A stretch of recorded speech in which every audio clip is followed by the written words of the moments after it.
finir avec Thales qui également a publié des résultats solides. Oui, effectivement, Thales, alors on attendait tous aussi ces résultats parce que Thales, en fait, donc c'est la plus forte hausse du CAC depuis le début de l'année. Quand on regarde voilà, l'évolution du titre, on a une hausse de plus de 60% depuis le début de l'année. Alors, les résultats ont été bons puisque Thales a relevé ses objectifs pour l'année en cours, notamment les prises de commandes, bien évidemment, qui restent robustes dans le secteur. Pardon. Effectivement, les budgets militaires en Europe sont soutenus.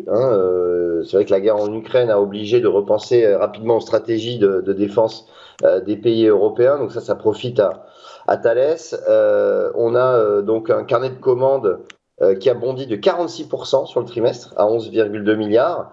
Et c'est notamment dû à un contrat, notamment avec les Émirats arabes unis, sur des avions Rafale qui ont bondi notamment. Donc ce matin, le titre ne réagit pas positivement à ces chiffres parce que peut-être qu'on attendait un petit peu plus, étant donné que c'est vraiment un secteur en plein boom actuellement.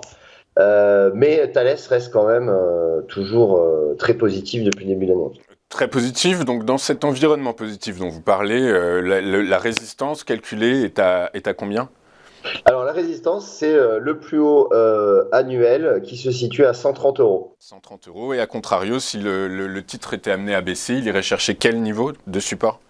Alors il y a un niveau et support est très clair puisqu'il a été testé à plusieurs reprises cette année. Il se situe aux alentours des 110 euros.